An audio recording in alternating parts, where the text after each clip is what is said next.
estamos vivendo uma época, irmãos, de totalmente esfriamento espiritual, né? Onde Satanás tem ganhado muito avanço no meio do povo de Deus. Tem se distraído muito o povo de Deus com tantas coisas deste mundo.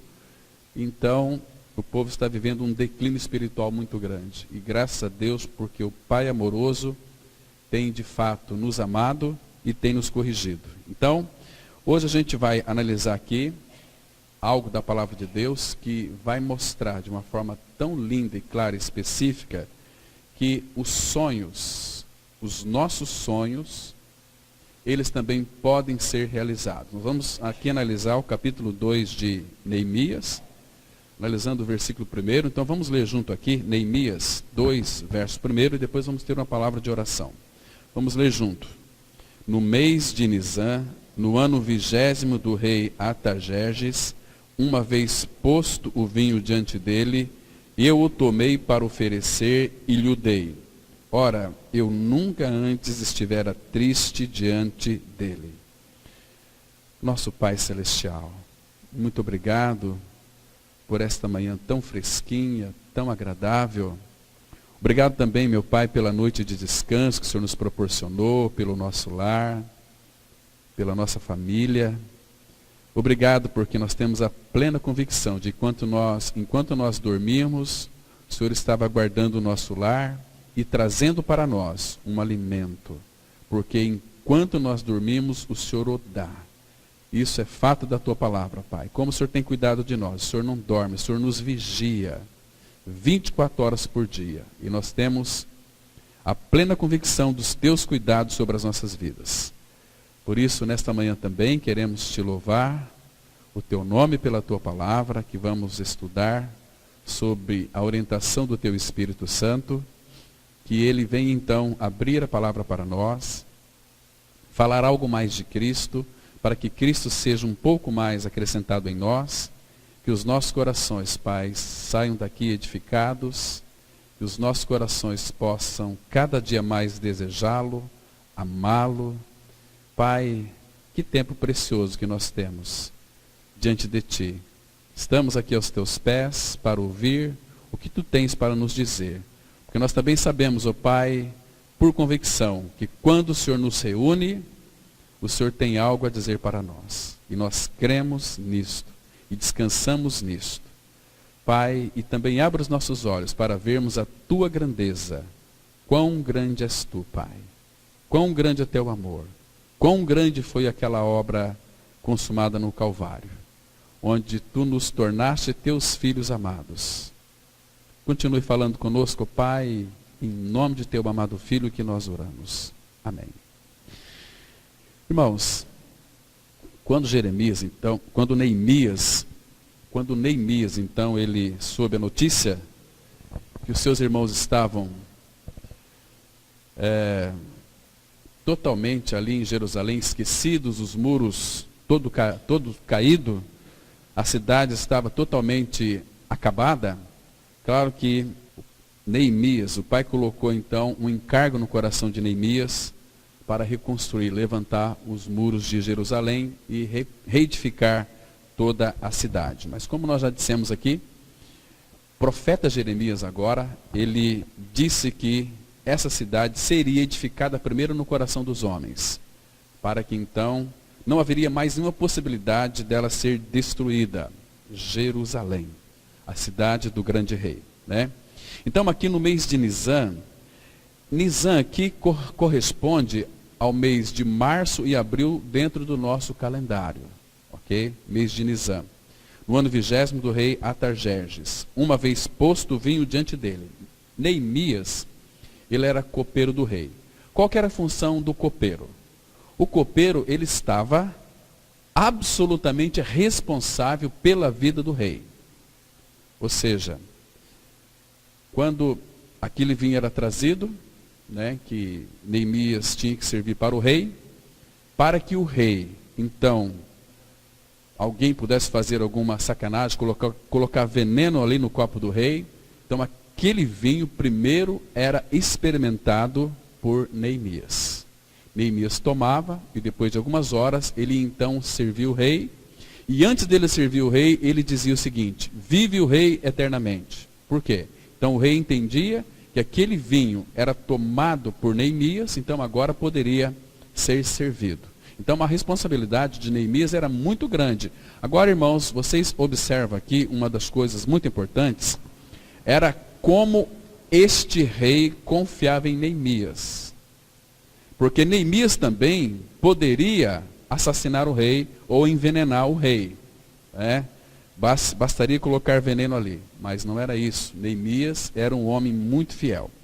Então, quando Neemias soube que os muros haviam caído e que o restante que não foram levados cativos, porque os caldeus, quando levaram os cativos, viram aquele povo ali todo malacafento, viu aquele povo todo miserável, todo esquisito, sem nenhuma força. Para que vamos levar esse pessoal para lá? Essas pestes, deixa eles morrerem aí, né? Então, imagina só, porque aquele povo que ficou era também um povo do Senhor. O que foi levado cativo também era um povo do Senhor. E por que eles foram levados cativos? Porque eles eram um povo desobediente, que eles ouviam os profetas falsos. Deus levantou Neemias para falar com eles, e eles sabiam que Jeremias, na época, porque nós temos que ler Jeremias e Neemias, eles são livros um com o outro bem contemporâneos. E Esdras e Neemias é o mesmo, tem que ler o livro juntos, porque eles fazem parte, né? Nas escrituras, o livro de Neemias, eles formam uma unidade com livros de Esdras, né? Então temos que ler esses livros juntos. Muito interessante para nós, então, termos muita luz da parte do Senhor. Jeremias, o profeta, profetizou, né, que eles seriam levados cativos se eles não se voltassem para o Senhor, né? E então eles ouviram os profetas, muitos profetas que traziam mensagens bonitas, agradáveis, mensagens que, se talvez nós estivéssemos naquele contexto, nós dificilmente iríamos dar ouvidos a Jeremias, quando profetizava. Porque aqueles profetas, eles eram muito intrépidos, e traziam mensagens maravilhosas em nome de Deus, mas não tinha nada a ver com Deus. Porque Jeremias trazia mensagens do Senhor, irmãos, mensagens duras, mensagens que expressavam o juízo de Deus se eles não se voltassem para o Senhor. Capítulo 2 vai dizer o seguinte, que 2 males cometeu o meu povo, a mim me deixaram fonte de águas vivas, e cavaram para si cisternas rotas, que não retêm água, e deixaram aquele manancial de águas vivas. Olha que povo tolo. Mas nós falamos assim, né? E aquele povo era um povo tolo. Irmãos, no nosso contexto hoje, o povo que se denomina povo de Deus são um povo muito tolo. O povo está envolvido dentro de um sistema religioso, que tudo é feito em nome de Deus, mas que não tem vida. São um povo, irmãos, que pasmem, que nem mesmo tem certeza da sua salvação. Quanto mais crescer no Senhor, é um povo que não consegue discernir a mão direita da mão esquerda. É um povo que está caminhando para o abismo com uma Bíblia na mão. Porque vive uma vida de dependência dos seus líderes, que muitas vezes, irmãos, são líderes colocados por Satanás para pregar a Bíblia. Olha, se vocês lerem depois, 2 Coríntios capítulo 11, a partir do versículo 13, vocês vão perceber ali que Satanás tem os seus ministros, que pregam as Escrituras Sagradas, mas que não transmite vida, que de fato nunca vai no cerne essencial do ser humano para libertá-lo do pecado. Porque quando uma pessoa ela é convencida do pecado, e para que ela seja convencida do pecado, é necessário nós pregarmos contra o pecado, mostrarmos o que é o pecado, mostrarmos o que é a natureza humana sem Cristo. Ela é rebelde, ela é perversa, ela é natureza mentirosa. Então, se começar a falar de pecado, o que acontece, irmãos? Os templos evangélicos se esvaziarão. Então, quem que vai sustentar o pastor? Quem vai sustentar a liderança, os ministérios, né? Entre aspas. Então, há um sistema totalmente dominado pelo maligno dentro das comunidades evangélicas, onde o povo necessita de um genuíno cardápio espiritual, um pão vivo, e o que é passado para eles é palha. Então eles têm que comer, porque afinal de contas é em nome de Deus. É Deus que tem sido pregado aqui. E o que nos estranha, meus irmãos, é que existem muitos evangélicos que dizem assim: não importa, desde que fale de Deus, eu estou no meio. Que tristeza é isso, irmãos. E eles estão buscando coisas de Deus, estão ouvindo coisas de Deus, mas estão se esquecendo de que sem o Senhor Jesus Cristo, ninguém pode ir ao Pai. Ninguém vem ao Pai senão por mim. Então, se Jesus é o caminho, temos que segui-lo. Temos que segui-lo porque Ele é o nosso caminho. Então, e o caminho que Cristo traçou para nós é o caminho da cruz. Infelizmente, muitos não desejam, não almejam, não querem, porque aparentemente parece que é um caminho que é frio. Parece que é um caminho assim onde só fala de sofrimento. Mas o sofrimento, se nós tivermos uma visão espiritual da nossa morte e ressurreição com Cristo, este caminho é para nós um caminho sobremodo excelente. Por quê? Porque Deus, o Pai, começa a nos moldar, tirar as nossas arestas, nos fazendo homens e mulheres perfeitos, filhos ruiós, filhos maduros de Deus. Então, irmãos, por que então Neemias sentiu este encargo no seu coração? Embora ele nem conhecia os seus irmãos, embora ele nem conhecia Jerusalém, ele nasceu nesse contexto aqui, meus irmãos, mas Neemias vivia uma vida de intimidade com o Senhor. Então, quando aquele povo, Deus permitiu que eles fossem levados cativo, e aqueles que ficaram, o pai não queria fazer aquilo. Mas por causa da desobediência, eles foram levados cativos. Mas o pai sofreu com isso. A palavra de Deus diz lá em Jeremias 17, versículo 13, que o pai, ele chora em silêncio. Quando há rebeldia em nós, quando encontra em nós um coração contumaz, teimoso em obedecer a palavra dele. Então o pai sofre. Então, quando estamos ligados ao nosso Senhor, irmãos, todo o sofrimento do pai com relação a este mundo, leão, pessoas, nós também sofremos. Quando Neemias recebeu esta notícia, ele se quebrantou diante do pai. O coração dele ficou como que triste. E ele não se conformava. Ele orou, ele clamou ao Senhor, jejuou. Isto foi pelo menos 4 meses. E um dia aqui, Neemias 2:1, ele chegou diante do rei, irmãos. Ele pegou aquele vinho, tomou para oferecer e deu para o rei. Ora, eu nunca antes estivera triste diante dele. Amados, Neemias triste. Vocês devem perceber que o rei, ele percebeu aqui a expressão de Neemias, que era bastante triste. E o rei, então, claro que o Senhor fez com que o rei compreendesse que Neemias estava expressando uma tristeza do seu coração.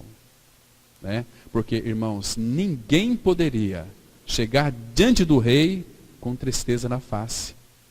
Porque imagina só, a honra que é para uma pessoa, os reis assim, eles pensavam e assim eles admitiam que quando uma pessoa tivesse o privilégio de chegar diante do rei, ela tinha que ser alegre. Imagina só chegar diante do rei com tristeza. Então, se chegasse alguém diante do rei com tristeza, mesmo que você estivesse triste, você tinha que chegar diante do rei e sorrir para o rei. Para mostrar que você estava muito feliz, ainda que a sua vida estava totalmente desarrumada, a sua vida fosse uma tragédia. Porque senão você incorreria um perigo muito grande de ser decapitado. O rei poderia mandar executar qualquer pessoa se chegasse diante dele com tristeza no rosto. Por quê? Porque aquela pessoa que se chegava diante do rei com tristeza no rosto, estava dizendo: olha, eu não estou feliz com o teu reinado. Então o rei mandava executar. Então vocês imaginam aqui, irmãos, Neemias chegando diante do rei com tristeza. E graças ao Senhor, que o Senhor fez com que então o rei percebesse que essa tristeza era do coração. Então ali, Neemias estava conquistando o coração do rei, porque ele servia com alegria, não uma alegria forçada, porque ele tinha intimidade com o Senhor, mas o encargo veio para o coração de Neemias. Irmãos, e quando Deus começa a fazer uma obra em nossas vidas, como fez na vida de Neemias, irmãos, Ele vai quebrantar tudo aquilo que está diante de nós, Ele vai abrir os caminhos para que então, aquilo que o seu coração, a sua mente desejou, seja concretizado. Porque nós sabemos, em Jó 42, 1 e 2, fala que nenhum dos seus planos podem ser frustrados. Tudo que Deus almeja realizar, Ele faz. Então, Ele vai trabalhar com pessoas, com homens e com mulheres que estão em intimidade com Ele. Muitos querem ser usados pelo Senhor, mas, irmãos, se nós não cultivarmos uma intimidade com Ele, um relacionamento com Ele, Ele nunca poderá nos usar. Porque a palavra fala lá em Jó, que Deus não confia nem nos seus anjos, Deus não confia nem nos seus santos. Entende? Quando nós temos um coração devotado a Ele, então Ele pode nos usar, nos capacitando, né? Então isso é precioso. Isso aconteceu aqui com Neemias. Irmãos, então, este mundo, ele sempre vai nos causar tristezas. Este mundo sempre vai causar para mim e para você tristeza. Tem tantos textos que falam que este mundo nos faz perecer, este mundo é aflição, no mundo tereis aflições. Mas, quando então Neemias recebeu essa notícia, ele ficou triste, isso lhe quebrantou. Mas nós sabemos, irmãos, que a tristeza, segundo Deus, vai produzir algo que iria mudar totalmente o quadro de Jerusalém. Claro que Neemias sofreu, porque o zelo de Deus estava sobre o seu coração. O zelo de Deus é Deus amando um povo, usando talvez uma ou duas pessoas. E sofre. Por isso que igreja, irmãos, igreja é sofrer. Tudo sofre, tudo crê, tudo espera, tudo suporta. Então nós temos que ter muita paciência com os nossos irmãozinhos, que às vezes andam em muita dificuldade para conhecer o Senhor. Temos que orar por eles, sofrer por eles, derramar nossa vida, nosso coração diante do Senhor por eles, para que então o Pai comece a fazer uma boa obra ali, e nos orientar, e nos fazer com que através de nós eles sejam fortalecidos. Inspirar esses irmãos a importância de estarmos juntos, irmãos, porque é no meio do fogo que nós somos fortalecidos, né? Quando uma brasa é tirada do braseiro, ela vai se apagar, né? Como muitos. E aí, quando nós então começamos a deixar nossa congregação, a palavra fala em Hebreus 10, 25, não deixando de congregar. Por quê, irmãos? Porque o perigo é que Satanás, sem nós estarmos congregados, ele coloca uma cunha, ele coloca um certo desânimo na vida do povo de Deus.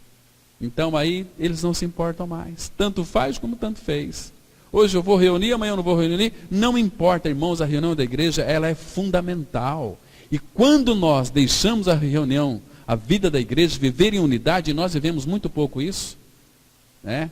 Vivemos muito pouco isso, né? Somente aos domingos, quartas-feiras e durante a semana na casa de alguns irmãos, pregando a palavra. Mas, irmãos, nós precisamos rogar ao Senhor que Ele nos avive, para que Ele sopre sobre nós, pelo seu Espírito, essas cinzas malditas que Satanás já incutiu na mente de muitas pessoas, dizendo que o congregar não é fundamental. Porque aqui nós vamos ver depois que Neemias, sozinho, ele não conseguiria, irmãos, edificar os muros da cidade. Nós vamos ver aqui depois, quando entrar no capítulo 3, como que a igreja funciona, como que a igreja, aquela igreja que é esperada pelo Senhor, como que o Pai sonha que ela trabalhe juntos, numa unidade que já foi feita lá na cruz em Cristo.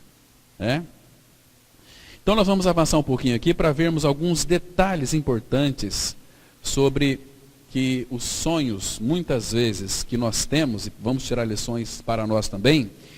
Sonhos, estou falando aqui, irmãos, de sonhos impossíveis. Sonhos possíveis nós podemos realizar. com a bênção do Senhor. Mas existem sonhos na nossa vida que são impossíveis, nos quais Deus quer realizar. E muitas vezes não realiza porque Ele encontra em nós coração incrédulos. Então o Pai não pode avançar em nós. Quando Ele encontra em nós coração receptível e coração que crê que Ele tudo pode, nós sabemos que Deus pode todas as coisas. Mas o problema, irmãos, é que quando nós nos deparamos com as impossibilidades, e a fé, ela não aceita impossibilidades, quando nós nos deparamos com as impossibilidades, nós limitamos Deus dentro da nossa limitação. Nós não conseguimos realizar as coisas impossíveis, mas isto para Deus, irmãos, é tão simples. Para Ele nada é impossível. Então, eu fico pensando aqui, né? Vamos imaginar, Jerusalém destruída, os muros derribados, povos em miséria. Agora Deus coloca o encargo no coração de Neemias. Imagina se Neemias fosse como qualquer um de nós. Se Deus levantasse você, vá reconstruir a cidade, por exemplo, de Maracaju. Está toda arrebentada. Senhor, como? Tem governador, tem prefeito, mas não. Acho que isso não é para mim. Porque nós não cremos que Deus pode fazer, irmãos. E Deus quer fazer. E Deus levantou uma pessoa que tinha intimidade com ele, Neemias, para reconstruir. Então, não apenas os muros, mas restaurar toda a cidade. Então a gente vai caminhar aqui um pouquinho dentro do nosso estudo. A vitória é possível apesar das circunstâncias impossíveis. Por que eu disse isso aqui? Porque, irmãos, nós temos um Deus que é todo-poderoso. E esse Deus que é todo-poderoso, segundo Romanos 8, a palavra fala assim: se Deus é por nós, quem será contra nós? Ele é pelos seus filhos. Durante os 120 anos que se seguiram, depois dos muros terem sido derribados pelos caldeus, dezenas de milhares de habitantes de Jerusalém literalmente viram aquilo e não fizeram nada. Contemplaram, olha que coisa triste, olha que desgraça de Jerusalém. Não moveram uma palha, talvez nem sequer oraram por aquela cidade. O que o povo precisava era de um líder que os empurrasse, traçasse um plano de ação e os conduzisse por todo o processo de reconstrução. Neemias foi capaz de enxergar o problema e a solução sem nunca ter estado em Jerusalém. Se você ler Neemias, Esdras, Neemias e Jeremias, você vai descobrir que Neemias não conhecia Jerusalém. Imagina o encargo que o Senhor colocou no coração dele. E o Senhor não vai colocar encargo em nosso coração se nós formos negligentes, irmãos. Relacionamento com Ele, leitura da palavra, uma vida devotada de oração a Ele. Então aqui, um líder tem a visão do farol alto. Ele enxerga sobre os ombros dos gigantes. Um líder vê mais longe que os outros, vê mais do que os outros e vê antes dos outros. Neemias amava o Senhor e por isso jamais poderia se esquecer de Jerusalém. Todos aqueles que de fato nasceram em Israel, eles nunca se esqueciam de Jerusalém. Jerusalém é a cidade do grande rei. Jerusalém. A igreja de Cristo, corpo de Cristo, a noiva do Cordeiro, nós somos a Jerusalém celestial. A amada do Senhor, a cidade do grande rei. Porque o Pai tem em nós, no Filho, toda a sua plenitude. Nós somos a noiva do Cordeiro. E a noiva do Cordeiro, irmãos, a noiva do Cordeiro é uma igreja na qual o Senhor Jesus, Ele anseia há muitos anos. Vocês soubessem, irmãos, quanto Ele deseja que nós o contemplamos, que nós então o desejamos, que nós então o busquemos, que nós então, aquela expressão que dissemos aqui no início, Maranata, vem Senhor Jesus. Irmãos, o que nós esperamos deste mundo mais? O que este mundo tem para nos oferecer? O que nós estamos buscando neste mundo? Irmãos, vamos ler aqui o Salmo 137, versículo 5. Se eu de ti me esquecer, ó Jerusalém, que se resseque a minha mão direita. Irmãos, o contexto aqui fala do cativeiro deste povo que estava lá na Caldeia, né? Então, aquele povo, os caldeus eram tão vazios, quando viram ali aquelas harpas, aqueles instrumentos pendurados naquelas árvores, o que eles pediram para o povo de Israel? Olhe, cante uma canção para nós. O que eles disseram para eles? Como nós podemos cantar o cântico de Sião em terra estranha? Como? Não tem possibilidade.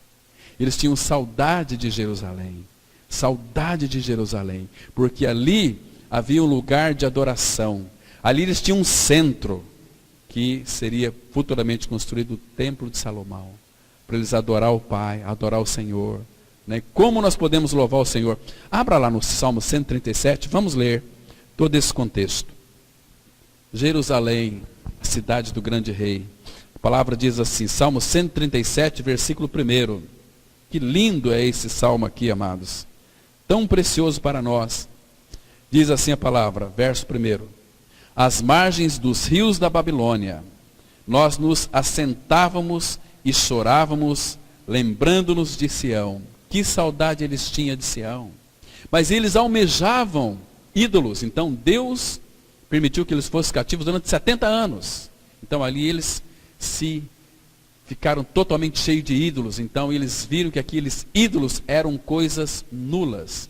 Lá em Jeremias 2:5 vai dizer exatamente isso. Que maldade acharam vossos pais em mim, né? Para se afastar de mim. Então aqui nós chorávamos lembrando de Sião.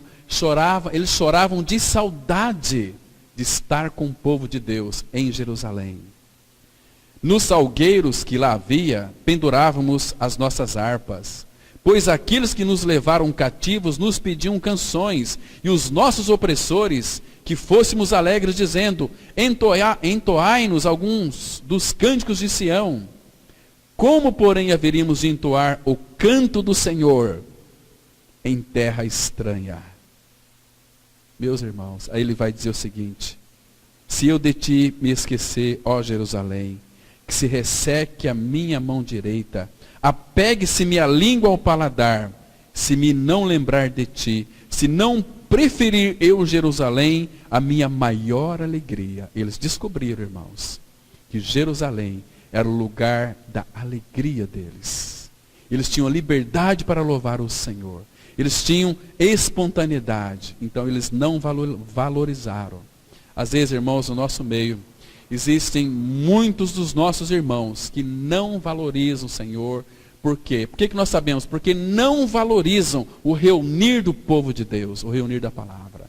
Porque, irmãos, Deus fala aos nossos corações individualmente, mas o falar de Deus é tão revelativo quando nós nos reunimos, porque podemos compartilhar Cristo. Então, no meio do povo de Deus, há um fortalecimento espiritual. Irmãos, a história, ela não é nova, ela sempre se repete.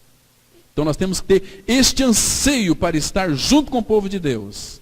Porque juntos nós podemos ir mais longe. Quando eu estou um pouco debilitado espiritualmente, o irmão pode me colocar sobre os ombros. E nós vamos seguir adiante. Suportai-vos uns aos outros. Suporte o ombro, colocar o irmão no ombro. Então eu vou me curar nessa trajetória. É um levando a carga dos outros. Mas nós não estamos juntos, irmãos. Né? Pessoas que não se importam com o Senhor, tanto faz como tanto fez. Tem pessoas que passam meses sem desejar se reunir, e quando vem, uma pessoa falou para mim o seguinte, sabe, pastor Cláudio, a nossa comunidade parece estar ficando tão fria, né? Não, eu falei assim, meu querido irmão, não é que está ficando frio, é que faz 3 domingos que você não se reúne. Você esfriou e acha que é os homens, porque existe uma lei da projeção. Então, é o achar, porque os irmãos são isso ou aquilo. Não, o problema está em mim. Eu que sou frio. E coloco a culpa lá nos meus irmãos. Porque a palavra de Deus, irmãos, a palavra de Deus, ela não é algo pequeno. A palavra de Deus é muito grande. A palavra de Deus fala, Jeremias 23, versículo 29, não é a minha palavra fogo e martelo que esmiuça a penha. Então não tem nada com a palavra de Deus. A palavra, ela aquece o nosso coração. Lembra aqueles 2 discípulos no caminho de Emaús? Quando o Senhor Jesus colocou no meio deles, os 2 sozinhos, desolados, tristes, fora de Jerusalém, caminho de Emaús, o Senhor se pôs no meio deles, começou a falar. O que eles disseram? Depois que o Senhor apareceu para eles.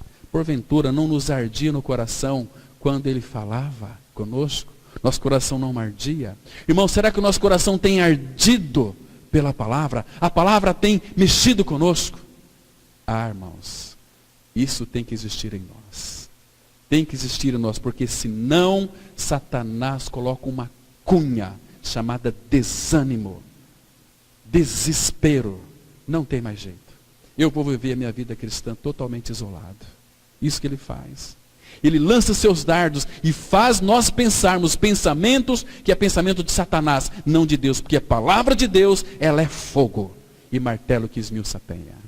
Então temos que considerar, irmãos, e darmos um passo e respondermos ao Senhor que a importância de estarmos juntos, ela é fundamental. Ela aquece o nosso coração, ela nos edifica, porque eu vejo no rosto dos meus irmãos, e cada um olhando um para o outro, nós podemos enxergar Cristo, e saber que nós estamos nesta mesma caminhada, olhando para Ele. E logo isso vai se consumar, irmãos, na eternidade. Presença dEle, plenitude de alegria. Ah, irmãos, como é precioso isso. Então ele fala aqui, se eu de ti me esquecer, ó Jerusalém. Eles estavam distantes, mas tinham muitas saudades, porque ele sabia que um dia, abra aí um pouquinho para trás, no Salmos 84, faz uma linda referência a Jerusalém também. Claro que isso aqui também implicitamente está mostrando a glória eterna do nosso Pai Celestial e todo o povo de Deus com ele. Diz assim, Salmo 84, verso 1, a palavra expressa: quão amáveis são os teus tabernáculos, Senhor dos exércitos. A minha alma suspira e desfalece pelos átrios do Senhor. O meu coração e a minha carne exultam pelo Deus vivo. Não pelas bênçãos dele, não por aquilo que ele pode me dar, mas por ele. Porque quando nós estamos diante dele, nós não queremos mais nada a não ser ele, porque é ele quem nos satisfaz, não as coisas dele. As coisas dele são presentes que ele ama dar presente para nós, seus filhos. Nós temos uma casa, temos nosso lar, temos muitas roupas, temos boa saúde. O Senhor tem nos abençoado, são as coisas dele para nós, seus filhos. Mas, irmãos, nós ansiamos pelo Deus vivo, o Deus de Israel, o Deus criador de todas as coisas. Ah, meus irmãos, versículo 4, a palavra de Deus, ela diz assim, olha: bem-aventurados os que habitam em tua casa, louvam-te perpetuamente. Então, a comunidade do Senhor é uma comunidade de louvor, louvor perpetuamente. E o versículo 11 diz assim, porque o Senhor, versículo 10, pois um dia nos teus átrios vale mais que 1000. Entende aqui, irmãos, a importância de estarmos na centralidade dele? Uma vez estando com o Senhor, irmãos, vale mais do que 1000 dias em nossos divertimentos, em nossos lazeres, em nossos prazeres, em nossa vida aí que muitas vezes coloca o mundo em primeiro lugar. Queridos, um dia nos teus átrios vale mais que 1000. Então ele diz assim, prefiro estar à porta da casa do meu Deus a permanecer nas tendas da perversidade. Porque tudo aquilo que é fora da porta da casa do meu Deus é perversidade, irmãos. Perversidade. Lamentavelmente, muitos têm trilhado este caminho. Que coisa triste. E aí ele vai dizer no versículo 11, porque o Senhor Deus é sol e escudo. O Senhor dá graça e glória. Nenhum bem sonega aos que andam retamente. Aos que andam retamente significa aqui, aos que andam crucificados. Retamente aqui é uma vida crucificada, uma vida reta. A nossa vida é de alto e baixo. Eletrocardiograma é para cima e para baixo. Então a cruz vem para nos nivelar, para aplanar o nosso caminho. Retidão é uma vida de cruz. Vida de cruz é uma vida reta. Então, não é aqui, muitas vezes nós pegamos esses versículos e temos como nosso jargão religioso. Olha, o Senhor é só o escudo, Ele dá graça e glória, nenhum bem sonega. Mas, a quem? Aos que andam retamente. Aos que andam e vivem uma vida de cruz, de crucificados. Vamos avançar um pouquinho mais, irmãos. Reconstruir os muros de Jerusalém parecia algo impossível. Mas lembremos de algo, irmãos. Deus nos promete vitórias e não ausência de lutas. A oposição dos inimigos era contínua. E o primeiro expediente dos inimigos foi tentar se unir ao povo para reconstruir a cidade. O segundo foi tentar desanimar o povo de fazer a obra. Irmãos, um detalhe aqui muito importante, não se esqueça disso. Você está caminhando com o Senhor, você está nessa trajetória do caminho da cruz, por favor, cuidado com as amizades mundanas, porque eles se colocam em nosso meio, dizendo o seguinte: meu amigo, eu sou teu amigo, faço tudo para você, então domingo que vem vai ter um churrasco lá em casa, eu queria que você estivesse lá. Que horas? A partir das 8h30 da manhã. Aí você pensa, não tem a reunião da igreja? Não, eu vou lá na sua casa, porque é seu amigo. E às vezes Satanás coloca essas pessoas tão dóceis perto de nós, para nos tirar da centralidade de Cristo, do reunido do povo de Deus, irmãos. Vamos lá, como é aqui, né? Tomar um tereré lá em casa, depois comer uma carninha assada. E muitos vão, irmãos. Ou seja, estão profanando o nome do Senhor e o reunir da igreja. A igreja que foi comprada com alto preço. Por quê? Como fez Esaú, ele profanou, vendeu o seu direito de primogenitura por um prato de lentilha. E nós, muitas vezes, irmãos, nós trocamos por um prato de lentilha o Senhor. Qual que é melhor? Aí depois a gente não sabe, porque a nossa vida é uma vida totalmente desmantelada espiritualmente. Uma vida parece que sem rumo, parece que às vezes nós estamos num barco à deriva, porque nós não nos importamos com o Senhor. Outras coisas ocupam lugar na nossa vida, isso é ídolo. E aqui foi o seguinte, então, porque Deus colocou um encargo no coração de Neemias, e Neemias também sabia que não seria fácil. Então, os inimigos se levantaram. Sempre vai ter inimigo, irmãos, que vai batalhar contra nós, o povo do Senhor. Somos o povo do Senhor, somos a noiva de Cristo. Sempre vai ter inimigos, mas esses inimigos, eles vêm disfarçados de cordeiro.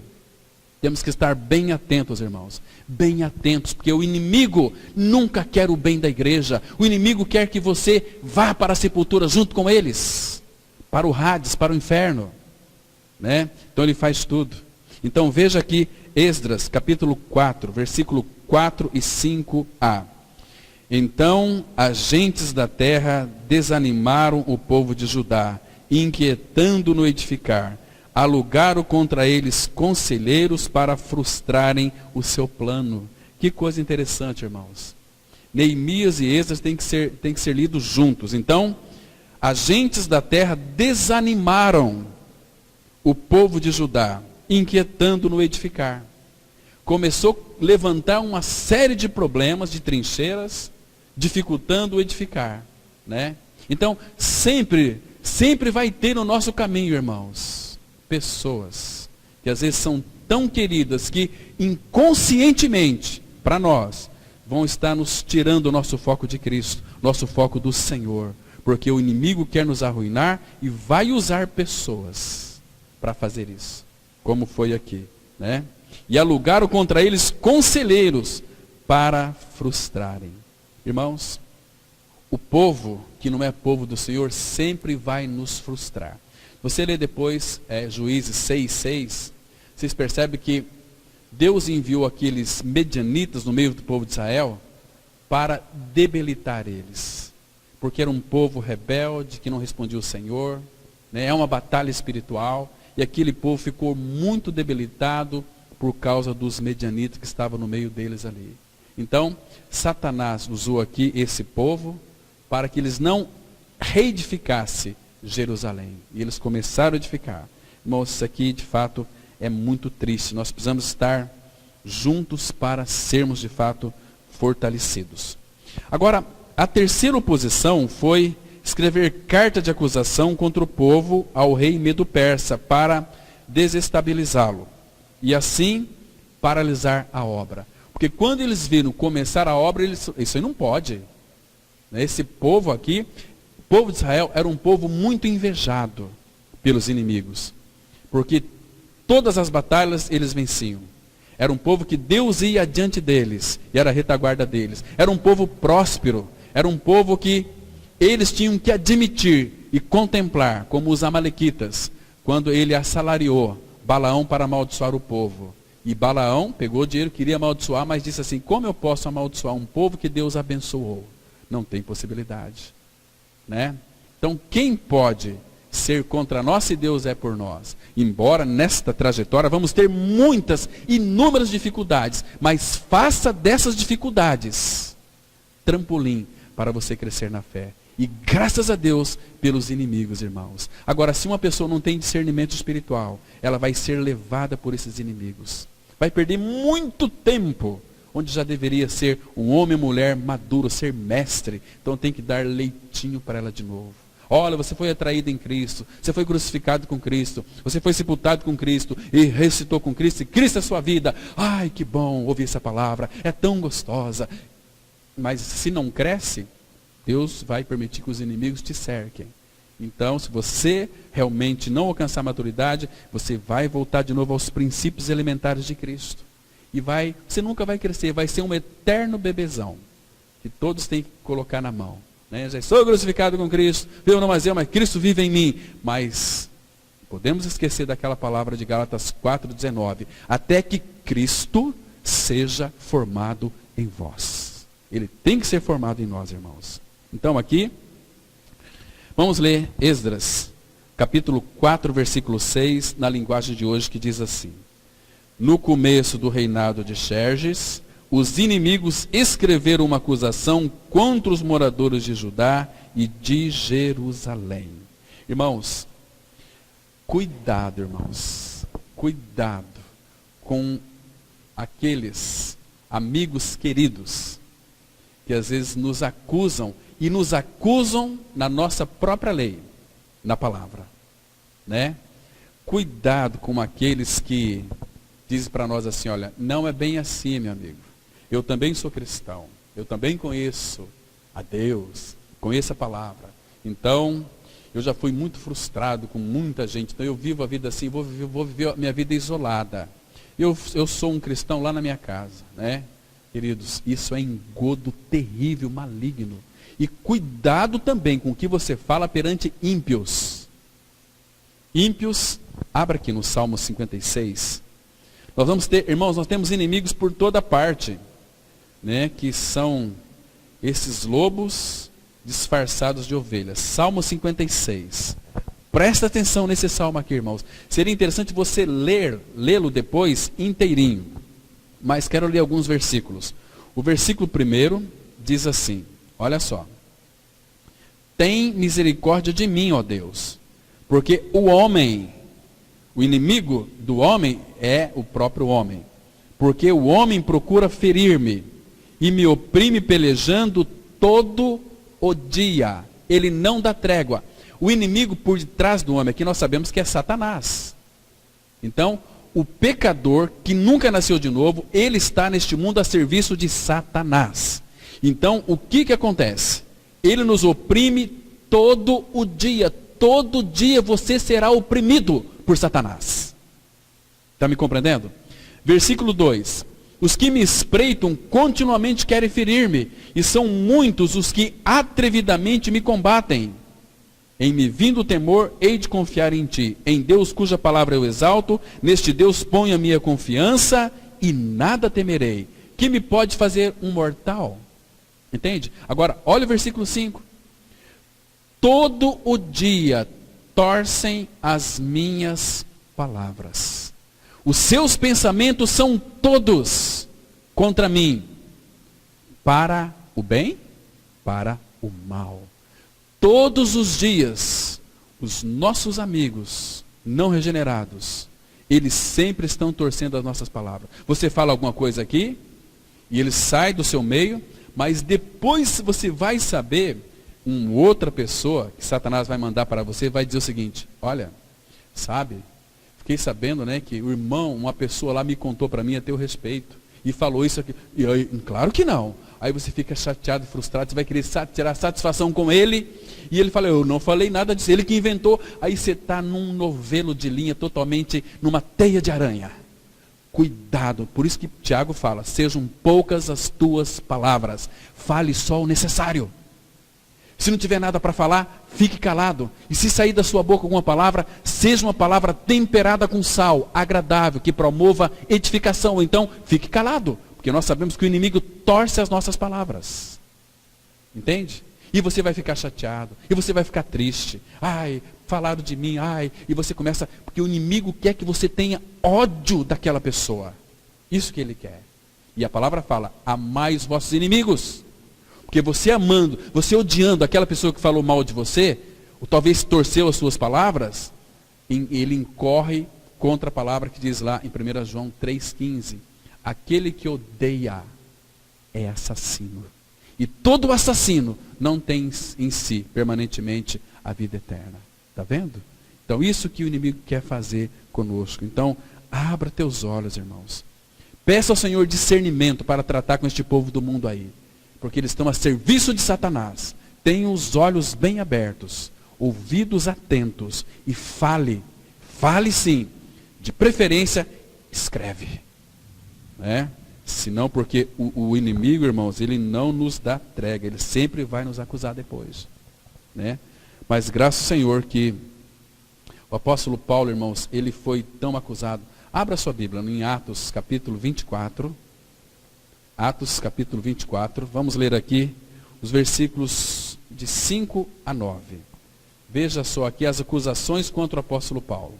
Atos 24, de 5 a 9. Veja o que eles falaram do apóstolo Paulo aqui. Muito interessante nós observarmos essa questão aqui. Olha só, versículo 5. Diz assim a palavra. Atos 24, versículo 5. Porque, tendo nós verificado que este homem é uma peste, falando do apóstolo Paulo, este homem é uma peste e promove sedições entre os judeus, esparsos por todo o mundo, sendo também o principal agitador da seita dos nazarenos, o qual também tentou profanar o templo, nós o prendemos, com o intuito de julgá-lo segundo a nossa lei. Está vendo? Estava acusando Paulo, chamando de pestes, chamando de uma pessoa que fazia sedições. Irmãos, o inimigo sempre vai nos acusar, irmãos. E a palavra de Deus nos orienta aqui. Que o apóstolo Paulo é um exemplo de modelo para mim e para você, a respeito da palavra de crer no Senhor também. Entende? Então, com Neemias não foi diferente. Começou a reconstrução ali do templo, os inimigos se levantaram. Conosco não é diferente, porque nós somos povo do Senhor. Neemias nos ensina algumas lições importantes neste contexto. Em primeiro lugar, Neemias sente-se chamado por Deus para realizar o sonho da reconstrução de Jerusalém. O conhecimento da situação do povo o responsabilizou. Está vendo? Não aqui que ele se sentiu responsável, mas ele tomou esta causa para si. Porque se é o meu povo, então ele cria que Deus tudo podia, eu não posso. Mas tem um que pode todas as coisas. E se Deus colocou este encargo no meu coração, eu vou realizá-lo em nome do Senhor Jesus. Como Davi também fez. Aquele Golias estava tipificando todos os filisteus. E Davi, aquele baixinho, sardento, pequenininho, sarda, né? Sardento, disse assim: olha, você, meu amigo, esse aí ofendeu, profanou o Deus dos exércitos. Ele não pode viver. Então, Davi foi até Golias. E Golias zombou dele. Eu sou algum cão? Você vir comigo com pedras? Né? Puxa vida, imagina só Golias pensando. Eu pensei que seria mais difícil. Né? Olha o tamanho do baixinho, irmãos. Mas quando Davi colocou a mão ali naquela alforje, pegou aquela pedra e lançou naquele gigante. foi uma só. Ele caiu plantado. Irmãos, é porque nós não cremos. Nós somos muitas vezes derrotados porque nós não cremos. Nós cremos num Deus tão pequeno, irmãos. Mas o nosso Deus é grande, o nosso Pai é grande. E Ele nunca perdeu nenhuma batalha. Será que Ele vai perder a batalha da sua vida? Claro que não. Né? Então, Neemias ali, ele tomou conhecimento do povo e ele ficou responsável. Ele teve coragem para fazer perguntas e daí surgiu sua vocação. Os desafios à nossa volta são trombetas de Deus a nos desafiar para grandes lutas. Neemias teve olhos abertos e quando os olhos são abertos, o coração é aquecido, os pés são acelerados, as mãos são acionadas e a obra é feita na dependência do Senhor, porque sem Ele nós nada podemos fazer. Vamos ler aqui João 15:5, que diz assim: Eu sou a videira, vós os ramos. Quem permanece em mim e eu nele, esse dá muito fruto, porque sem mim nada podeis fazer. Irmãos, você escutou essa palavra aqui? Primeiro, permaneça em mim. Eu sou a videira. E eu vou permanecer em vocês. Porque sem mim, nada podeis fazer. Nada, nada, nada, nada. Nada. Até o nosso levantar e assentar. Depende dele. Até o nosso respirar. Depende dele, irmãos. Sem ele, nós nada podemos fazer. Abra aqui a sua Bíblia em Atos capítulo 17. Veja aqui, irmãos, alguns versículos que são tão importantes nós lermos, que vai fazer com que a gente, se nós cremos na palavra, que sem ele nós nada podemos fazer. Diz assim a palavra, no versículo, do versículo 28, a palavra fala assim, presta atenção aqui, irmãos. O versículo 25 fala assim, ele não é servido por mãos humanas, como se de alguma coisa precisasse, pois ele mesmo é quem a todos dá vida, respiração e tudo mais. Sem ele, nada podemos fazer.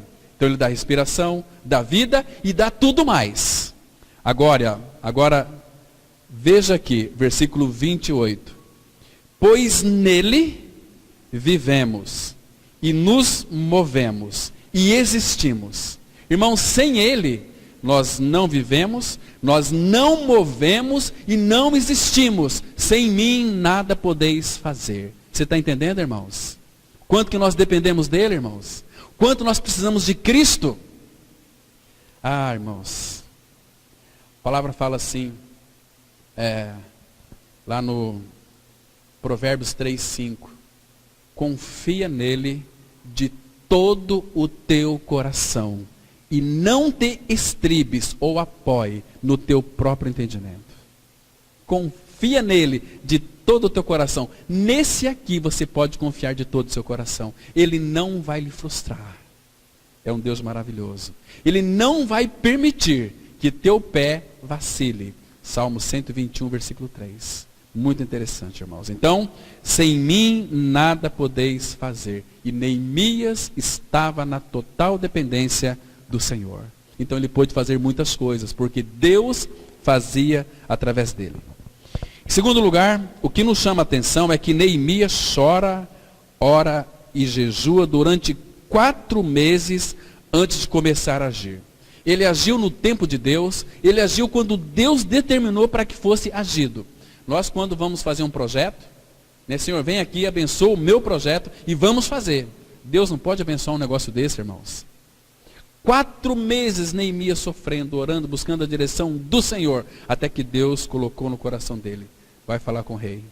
Porque Deus já havia movido o coração do rei, para ser favorável a Neemias. Porque Deus trabalha para aquele que nele espera. Ele chorava, ele jejuava, mas nunca deixou de orar. Orava e chorava. Quantas vezes Neemias, talvez ali, seus momentos de folga, estava aos pés do Senhor, chorando pelo seu povo, amando cada um deles. Senhor, é teu povo, Senhor. Né? Isso é tão precioso, irmãos. Vamos avançar mais.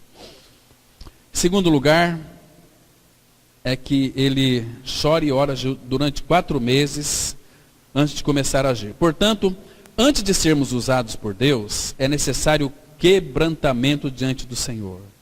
Isso mostra que antes de buscarmos os recursos da terra, devemos buscar os recursos do céu, ou seja, as coisas de cima.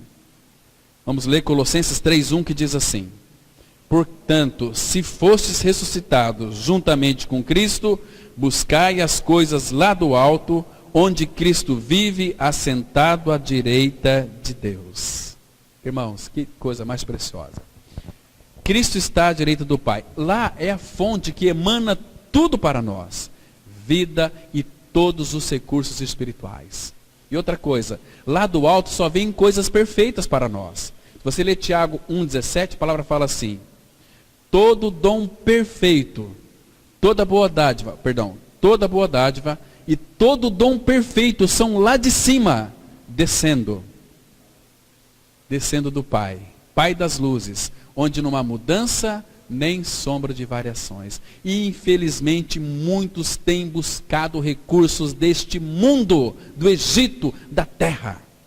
Não, irmãos, se somos filhos do rei, somos embaixadores aqui, representantes diplomáticos do Senhor, então os nossos recursos vêm do Pai.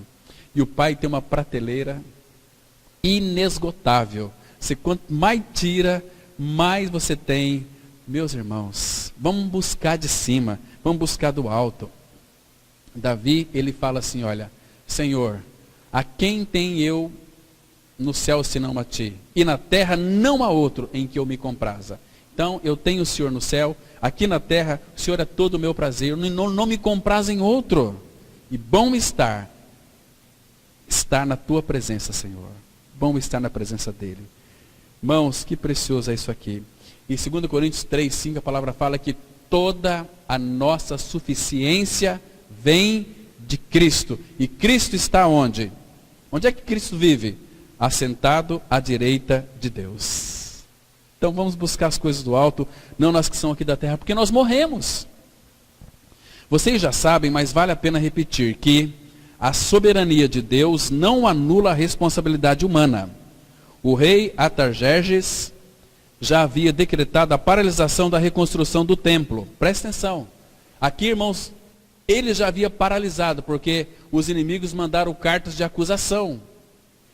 E interessante, se você ler o livro de Daniel, você vai perceber que a lei do medo e dos persas não pode ser mudada. Lá em Daniel, capítulo 6, quando Daniel foi jogado na cova dos leões, ele assinou aquela lei, não pode ser revogada, não pode ser mudada a lei, não pode ser anulada.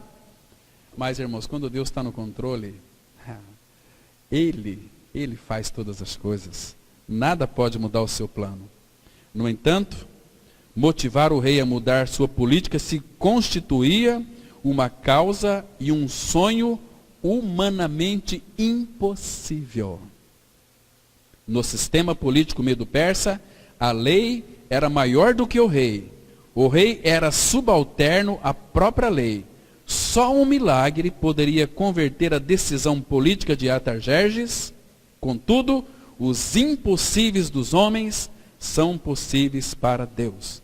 Marcos 10:27, a palavra de Deus diz assim, no contexto aqui, quando Jesus tratou com aquele jovem rico, quando Jesus disse para os seus discípulos, tão dificilmente entrará um rico no reino dos céus. É mais fácil um camelo passar pelo fundo de uma agulha do que um rico entrar no reino dos céus. Aí os discípulos falaram para Jesus, então é impossível ser salvo, um rico.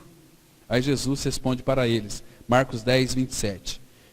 Jesus, porém, fitando neles o olhar, disse, para os homens é impossível, contudo, não para Deus, porque para Deus tudo é possível. Irmãos, essa palavra não é uma palavra gostosa de se ouvir? Para Deus tudo é possível. Tudo é possível para o nosso Pai Celestial. Quando aqueles anjos, uma figura ali, muito linda de Cristo, foram falar com Abraão, Abraão, teu filho vai vir.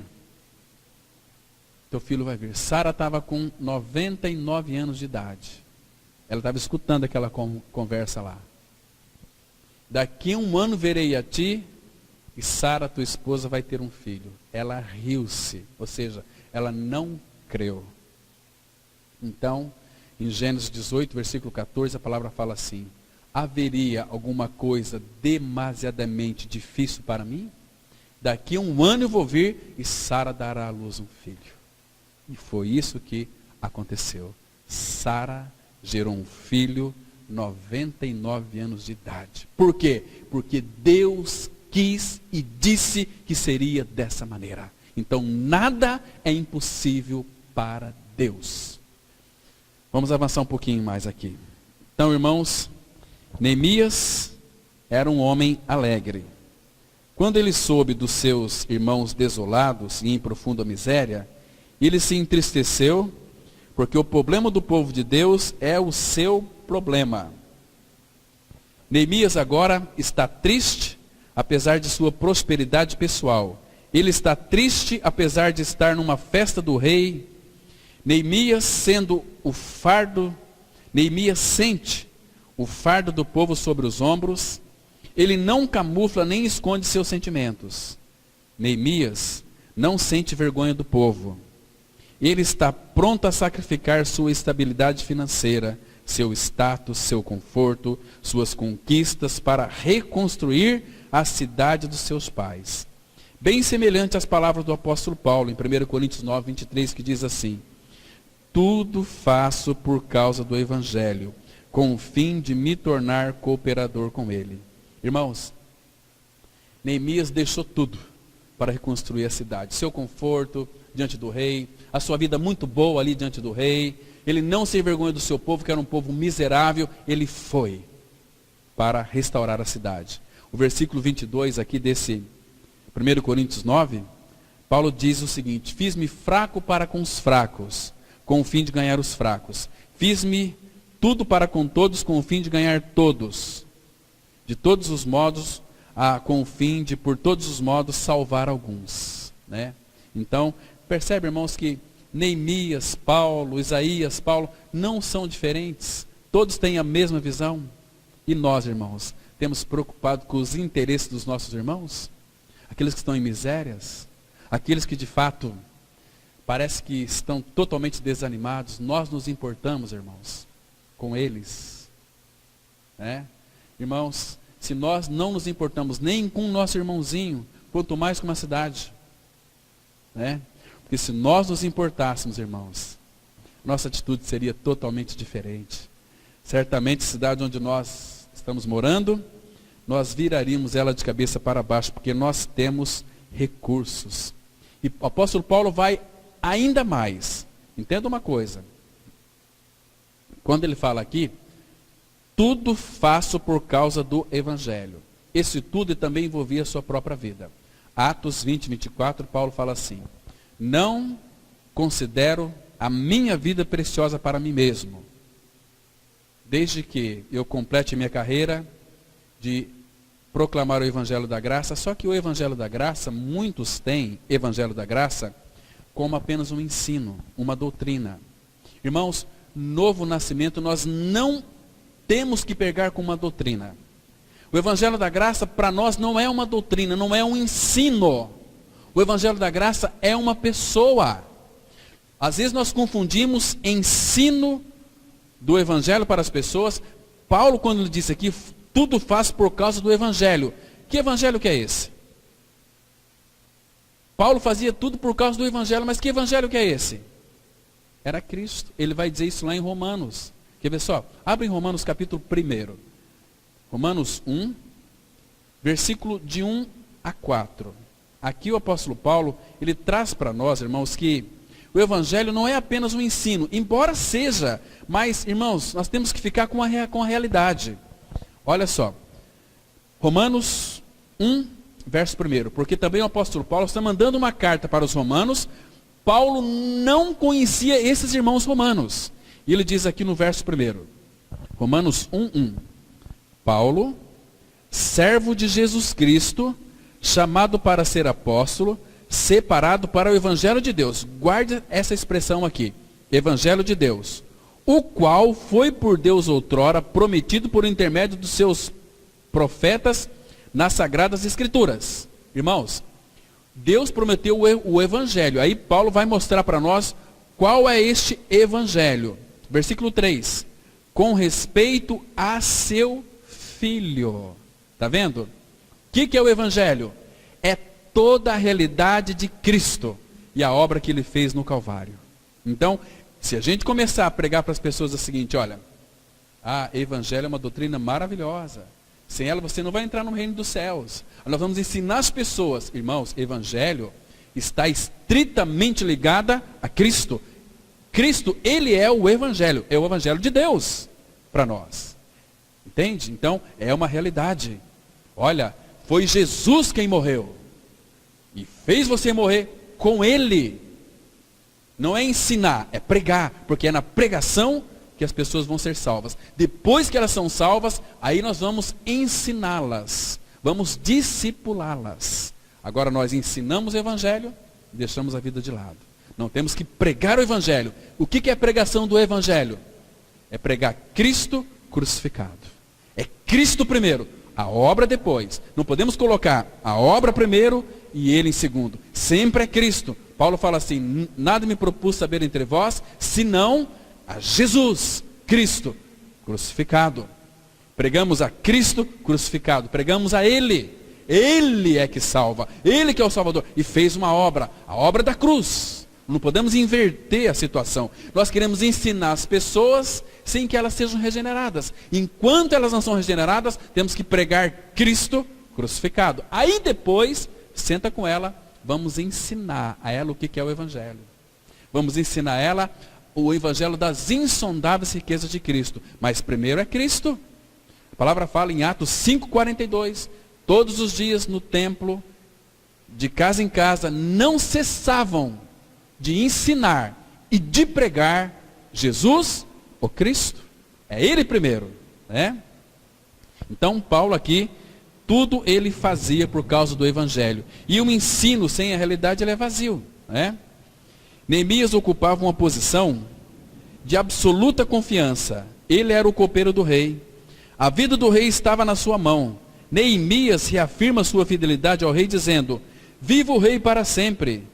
Fidelidade é a marca dos homens e mulheres usados por Deus.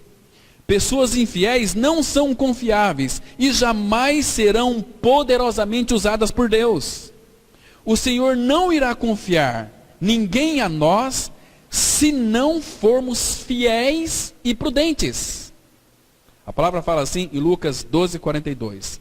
Disse o Senhor, quem é, pois, o mordomo fiel e prudente, a quem o Senhor confiará os seus conservos, para dar-lhes o sustento a seu tempo.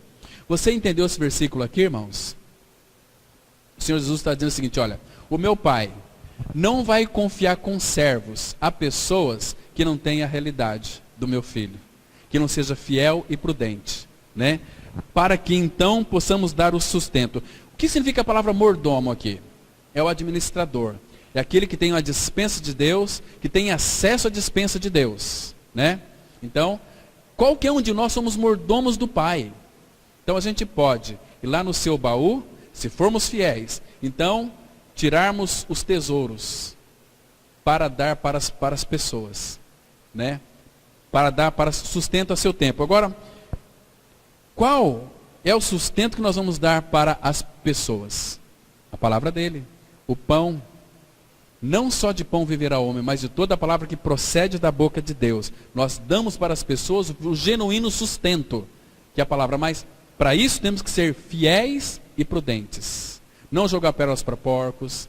Saber se a pessoa está interessada na palavra mesmo. Não para discutir doutrinas. Não para discutir uma série de coisas. Não. É para pregar a palavra. Se somos fiéis e prudentes, o Pai vai confiar a nós os seus conservos.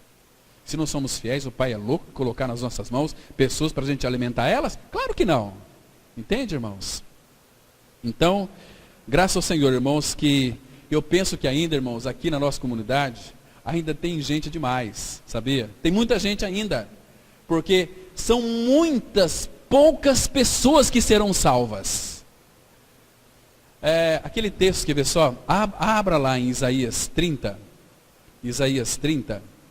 um texto maravilhoso, que a palavra, ela diz assim,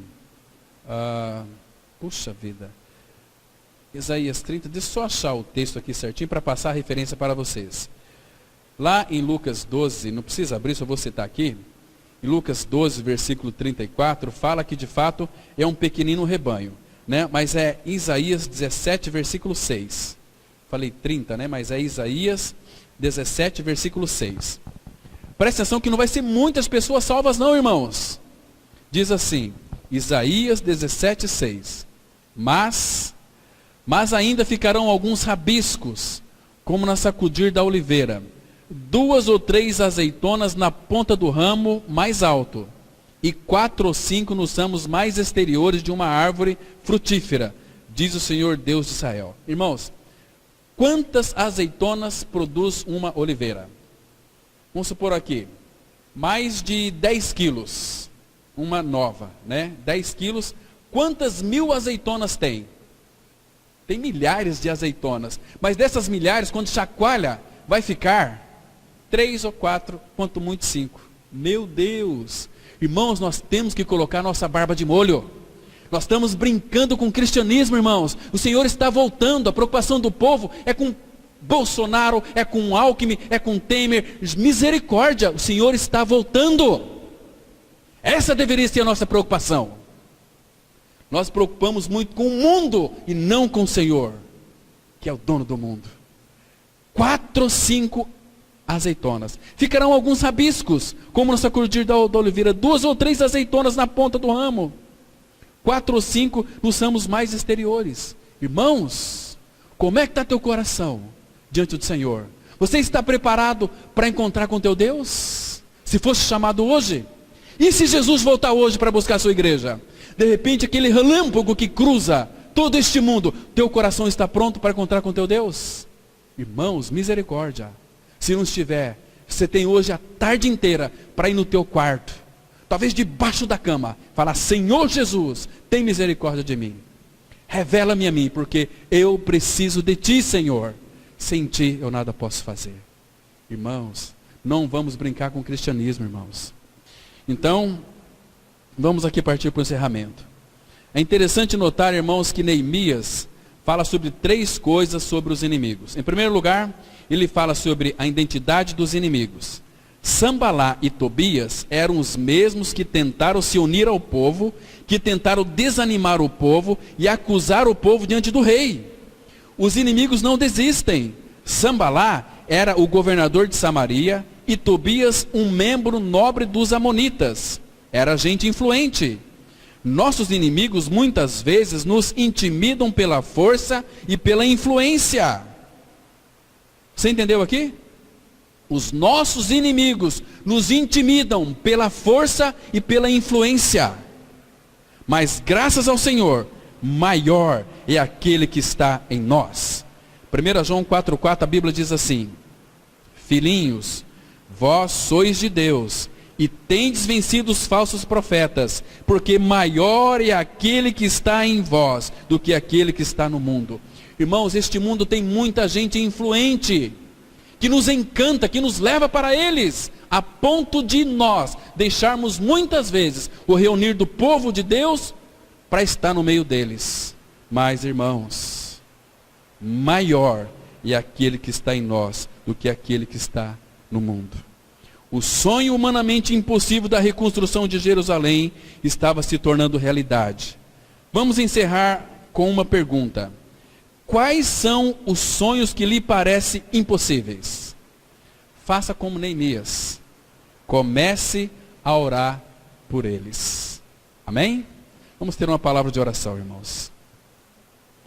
Pai Santo, obrigado pelo tempo tão precioso que passamos diante do Senhor, nesta manhã aqui, ó Pai, tão graciosa que Tu nos proporcionaste. Continue a falar conosco, ó Pai. Sabemos que a Tua palavra não volta para Ti vazia. O Teu recado foi entregue. Tu operas pelo Teu Espírito no coração de todos aqueles que ouviram a Tua palavra e entenderam a Tua palavra. Em nome de Jesus nós oramos. Amém.